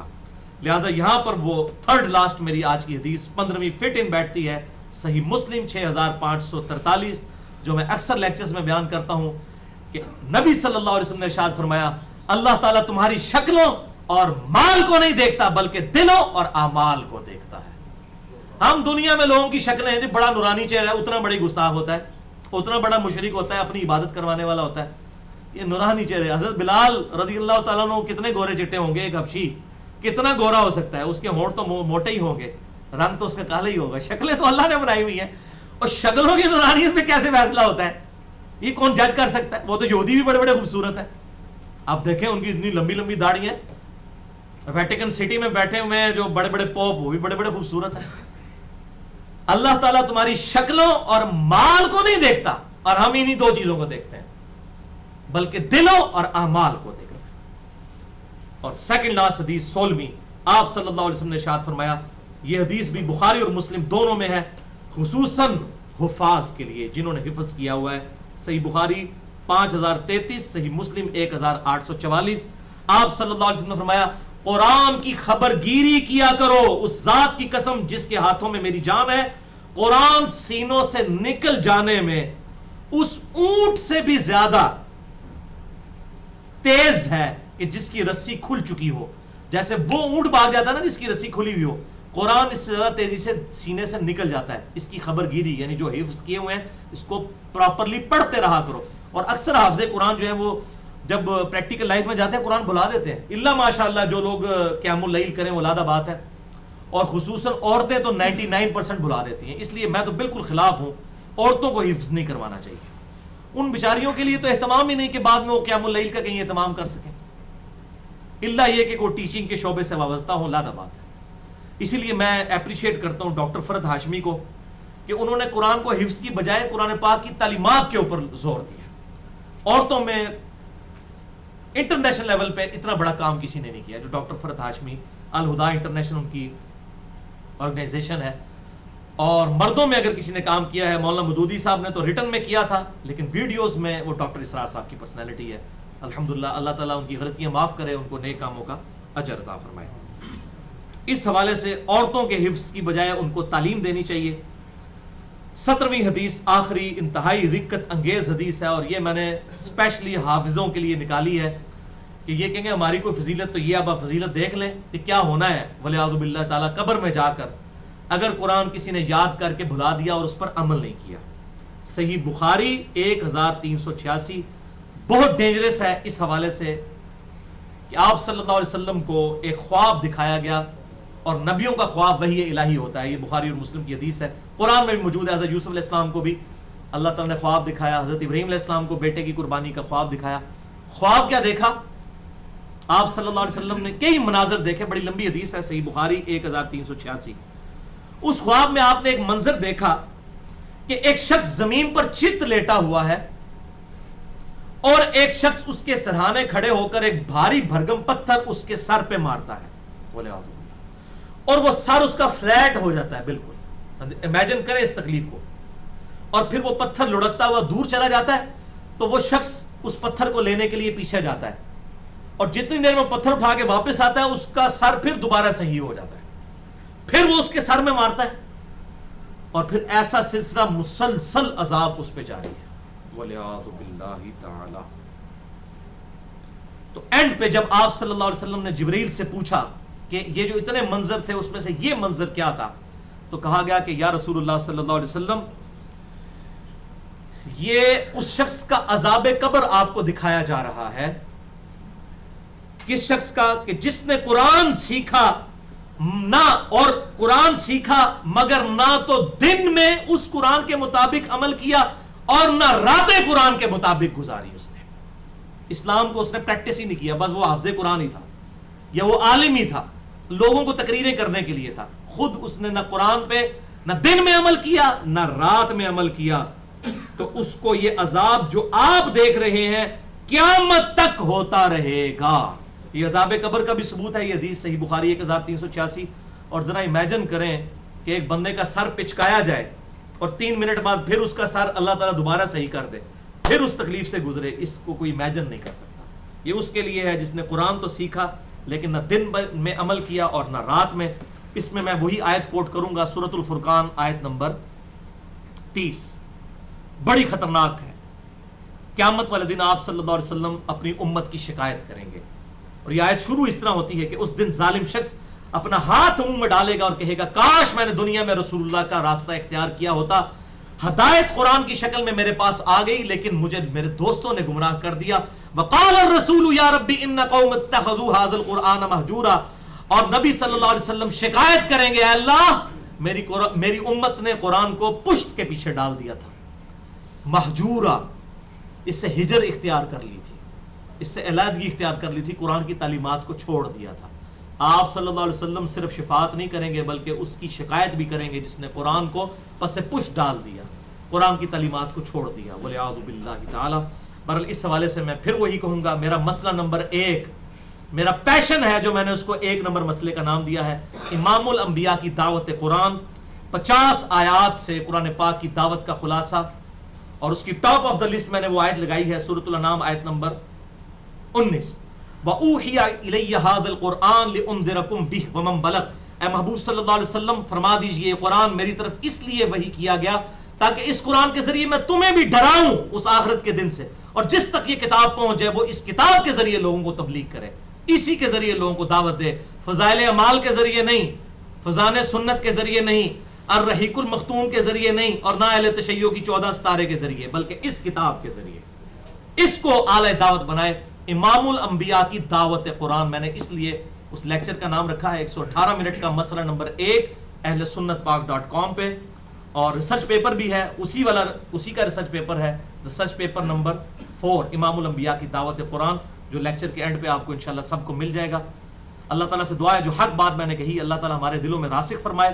اگر جس بات نے میرے منہ سے کوئی غلط بات نکل گئی تو اللہ تعالیٰ ہمارے دلوں سے محو کر دے, ہمیں کتاب و سنت کی تعلیمات پر عمل کر کے دوسرے بھائیوں تک پہنچانے کی توفیق عطا فرمائے. سبحانک اللہم و بحمدک اشہد ان لا الہ الا انت استغفرک و اتوب الیک وما علینا الا البلاغ المبین.